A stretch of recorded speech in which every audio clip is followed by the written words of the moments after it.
What's up, everybody? Good morning. Welcome to Trading with Bubba. And here we are in a market. We'll call this the market that refuses to go down. It is interesting how we continue to hang up here in these levels with all the stuff that's going on in the world and in the economy, how poor the economy is, that we're in a recession, that inflation is skyrocketing, and markets continue to go higher, which teaches you one thing, okay? The markets don't care. All right, money goes where it's treated best, and as we look, we can see that the Qs are reaching some sort of resistance, which we've been watching for the last couple of days, but they haven't really broken yet, and you would expect to see some sort of retracement. This is a very challenging point in time as a trader because the tendency is to want to short early, where we have to kind of wait for a reason to sell. It's hard to want to buy into resistance, so you're kind of in that pathway of there's not much to do, and you got to really watch very carefully here. Even the spiders, the same. They look very similar, right? We're both reaching some sort of resistance. We're in overbought territory. That doesn't mean that the markets are going to go down today. Okay, all it means is that we should see some mean reversion. If we take a look and go through the different stocks we've been watching, we can see Apple is broken out to the upside. So we'd be actually looking to be a buyer on a pullback in Apple if we get one at about 180. Okay. Amazon also is broken out, but reached a secondary resistance, a little bit of a pullback. You'd like to see Amazon come back down to about 136. Okay. Unless it breaks the upside.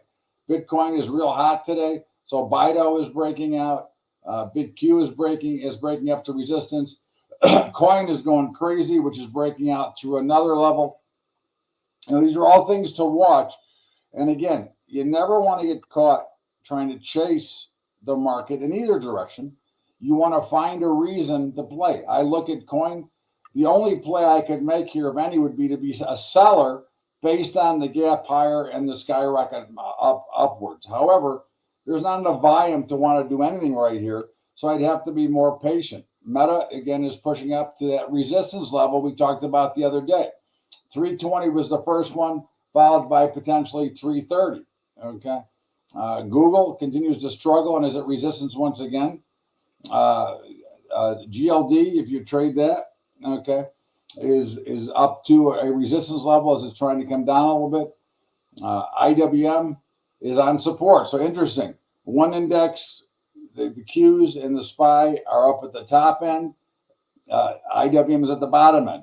This would be a potential buy point, okay, or a spot to sell some put spreads, something of that nature, if that's what you do. Again, you have to pick your own style of how you're going to trade. But here would be a spot, when you get a reason now, it's holding support. So if we show me a little upside, it'd be a time to buy calls, sell put spreads, create a position that is somewhat more long than short right here. And what I would be doing is I'd be looking at, let's say, a 15-minute chart and say, okay, is this the area? And we can see on the 15 minute, this is very good support, and we can start to see a little bit of upward turn. So here's where I would be looking as a potential spot to take a trade and look at it from that point of view. Excuse me. Okay. Microsoft, again, reached that resistance to parabolic. So what we're seeing here is a lot of markets reaching very high levels, okay, very much overbought. And again, if we go back and look at the Bollinger Bands we looked the other day, and again, I don't use these other than to teach with because I can kind of see that. But if we look at the different things that we're watching right now, Apple, a little bit overbought, okay? So the pullback to 380 would be natural, and it turns out that the 380 is just about, a little bit below the mean, okay? Microsoft, we were just looking at, okay? Microsoft, again, way overbought. So there should be some retracement. Remember, markets don't go straight up or straight down. There's always going to be some retracement or some mean reversion, whatever you want to call it, okay? Those things happen all the time. So it is our job to be prepared and to know when to be participating. Again, we're not always going to be right, okay? But what we want to make sure is that we're in the best position, okay, from a probability standpoint. Remember, you're trading a probability model to begin with, okay? And So as we look at the different things, Amazon, let's go back to there because we didn't check that one out. And again, a little bit overbought, starting to resolve itself a little bit. Okay. Coin, which we talked about, again, well overbought for the last 6 or 7 days. This is an opportunity. Now, again, I can't tell you that it's going to 100% break from here. I can tell you that the odds are is that there's going to be a pullback here and probably fairly significant, 5-6%. Okay. You've got to be willing to look here. You can see that the diamonds have started to cross up and start to slow down. And these are things that we watch on a regular basis, okay, to give us, again, it's a leg up on the overall market. It gives us a little bit of an edge, towards the regular market. NVIDIA is way overbought and it has skyrocketed from oversold to overbought. Okay, so our expectations would be it would come back the other way. Now here you have earnings in the way, so something to watch out for. Again, what you're really trying to remember, what you're really trying to focus on, is the probability model of the chart. Okay, buyers come in, sellers come in, they have price discovery, they make a market. Okay, and what you're looking for is when the buyers become way too aggressive, you want to be a seller. When the sellers become way too aggressive, you want to be a buyer. All right, these are things that you learn to look at. And then when we get into normal trends, now these markets that we're watching now are past what normal trend is. A normal trend would be a market that moved at about a 45-degree angle, okay, not at a 90-degree angle, okay? So that's what you're kind of watching as we look at these markets when they get a little bit too overextended, okay? And that's what creates either an overbought or an oversold position that we have to be kind of prepared for, okay?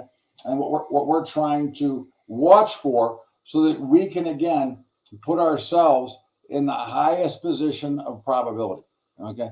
We're reaching a really serious level of resistance here, okay? So is this the right time to take a shot? Well, again, what I would do is I would go and I take my long-term chart, and again, depending on what you're trading, and just to give you a quick background, when I'm trading futures, I use a 4-minute chart as the long-term chart. It's almost like a daily. So if I'm looking here, to me, the NASDAQ is a sale on a blow-off potential patterns here, okay? So again, I'm not telling you to sell here. I'm saying that's what I would be looking for if I were trading without talking to you right now. I might be looking at selling for a very short period of time, the NASDAQ, the S&P, okay? But again, you look at a short-term chart, so you want to have something that's in relationship. So a good relationship to a daily is, let's say, a 20-minute or a 15-minute. Okay, so here's 20. So on a 20-minute basis, we're still going up, okay? So there's no reason for me to get short yet. What I'm waiting for, and again, this would not have worked, but I would have been a seller earlier this morning or last night, okay, into this because it did turn over here.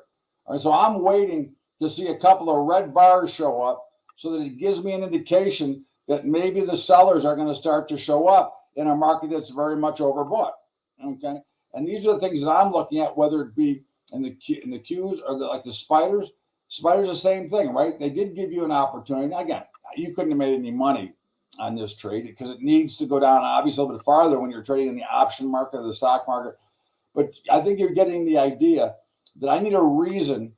First, I have to find what I'm looking to do. So what am I looking to do in the spiders? I see on a daily, they're very much overbought. They're reaching resistance. So now I'm going to switch to my shorter time frame. Now, the shorter the time frame that you use means that you want to be more aggressive. If I went to this like on a 4-minute, okay, there's no signal to sell yet, okay? If I change it to a 30-minute, I still have no signal to sell. But again, you have to look and find a secondary time frame to be your trigger so that you have an idea that the market is starting to move in the direction that you're expecting, whether it be up or down. It doesn't matter. We want to continue to always find something. So if I'm going back to the Russell, which is a potential buy, okay, so we're still waiting here. So if this bar closes green, for example, it might be a buy opportunity. Now remember, no trade that we ever talk about is 100% probability. All we're looking for is an edge to the market and an edge to the rest. And basically what you're trying to do is you're trying to take advantage of the emotions and the misgivings of others. Okay. We are in a competitive business. So what you're trying to do is you're trying to play that when they get short. Now you think about, you've seen short squeezes where you get these gigantic moves up out of nowhere, or you've seen these massive sell-offs. Well, what happens is typically too many people get to one side of the market, too many traders get to one side of the market, and suddenly they're looking around and like the market's going down, and why isn't it going down further? What happened? It stopped going down. You get some people start to cover, not all of a sudden, then you see the panic. Okay, the panic creates the big move. In this case, it'll be higher, but also the big moves that get created lower.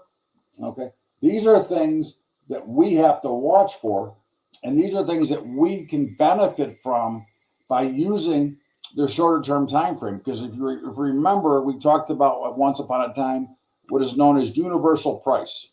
And all that means is that all charts are the same, all patterns repeat themselves, and the shortest time frame is always the trigger time frame, because a market cannot trend up or down and still starts trending up or down in the shortest time frame. Okay, so every move starts either in a 1 minute, 4 minute, 5 minute, 10 minute, whatever you're watching, it doesn't really matter. Okay, so we go back and look at the chart, right? So we're watching and waiting, and notice that the Russell has actually given up some of that gain. Again, it's the bar is not closed. It's still got a ways to go before it's going to close. Okay, so we don't know where it's going to end up at. But if I shorten this time frame so I can give you a better idea, okay, and certainly if I was on a 5 minute chart, I would have been a buyer already. I'd have been a buyer somewhere, let's say around here. Okay, again, I don't like to discuss trades that I did not make. Okay, but these are ideas that I would be looking at. But if I'm going to be trading in a short-term time frame, I'm going to trade in this market. Okay, I'm going to trade in the futures market because it's a cleaner market. Okay, for short-term trading. All right, and I do have a short position because I did sell crude oil as it was up here, and then when it gave me the first signal to come lower. Okay, but again, I'm looking at this and I'm saying, okay, so where is my opportunity? Right now, I don't have any true opportunities that I'm looking at.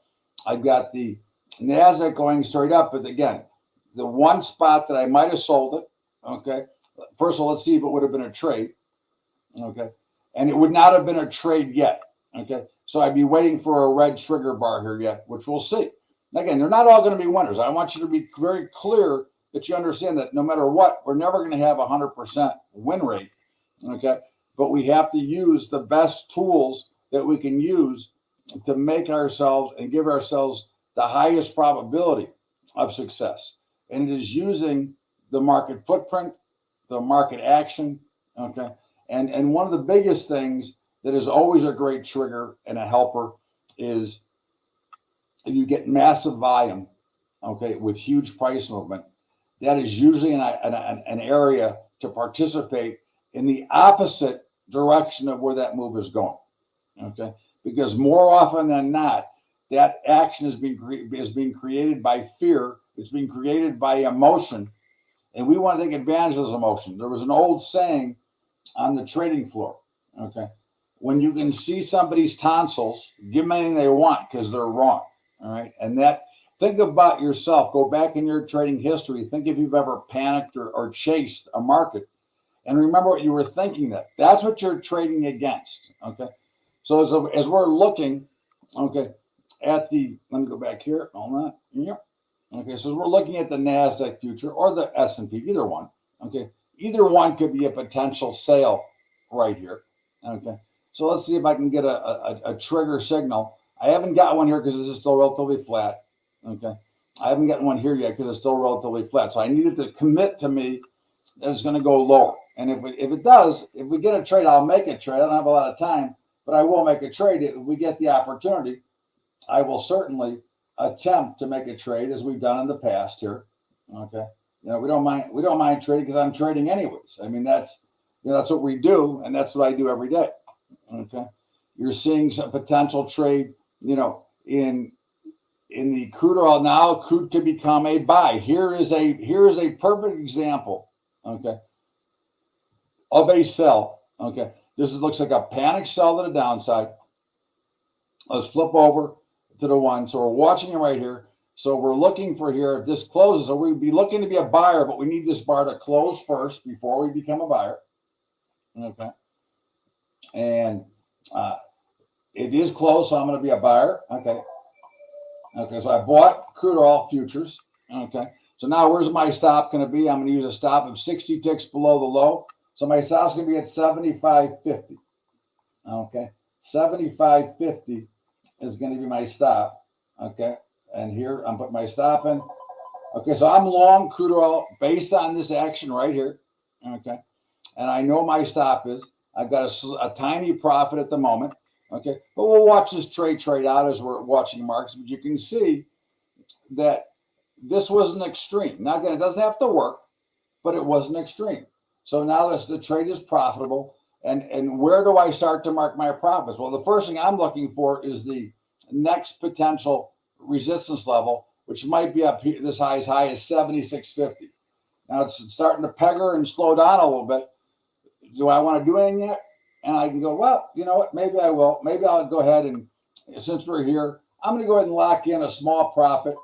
Okay, so I have a little bit of a profit locked in. Basically, it's a break even when I figured the cost of trade and everything else. But now I got no risk to the trade. It can only go in my favor. Okay, but I was able to read that off of the price action that we watched in the market right here. And that's what we're trying to teach and trying to work on, is why we're looking for what we're looking for. And of course, these markets get extended. And if I show you on the Bollinger Bands, this same chart, which you'll probably see. Okay, let's go to crude. Okay. And I just got stopped out for a small profit, which is whatever. It is what it is. Again, if I go to crude, okay, and I look at the 4-minute, which will give the same thing. And what happened? I was well oversold. So I'm getting some mean reversion. And that's the objective. That's the idea of everything that we do. It's built off the market footprint and where we think it should go from there. And I think when you start to recognize that and understand that, it'll make the rest of your trading a heck of a lot better. And we're seeing a pretty big move up in the NASDAQ. Let's see if we can get one more trade before we go. Okay. But again, this is the objective, and this is what we're always trying to look at. Okay. Is where does opportunity arise and how does it measure up? Does it match the footprint that I need? Does it fit the program that I need? And that, again, always comes back to how you see the market. And if you're willing to read the footprint without an opinion, without worrying about the news, without anything else, if you're willing just to look at the market naturally, okay, and not get your opinion involved, because this is really much more robotic, okay. And again, as you're looking here, see, the crude would have been a bigger winner. Now I took it, I tightened it up because I'm here and I'm talking, and I can't really focus on it, okay. But it was a trade that I took, okay. And I'm not upset that I got stopped out. Hey, listen, that happens. It's, I took the profit, I took the money. I'll run like a thief, right? But in the meantime, there's not much else going on here. Okay, so now it's quiet. So we'll go back and see, back to our longer term stuff and see, and notice that, of course, our Russell is lifting off as we suspected it might do from that level. And it might have been a trade. And again, these are just little tools and tips for you to work on and think about. Okay, these are things that, you know, we're going to work on a regular basis. And normally I won't cut the sessions this short, but unfortunately I have to run to the doctor today. So I will see you back here tomorrow with the update, and of course on Tuesday with our back to our regular show. In the meantime, have a great day, everybody. As always, I thank you, and enjoy and be careful, and don't get too crazy out there. Make sure you're very careful and cautious, because you got to make sure you protect your dough. Have a great day, everybody. We'll see you later.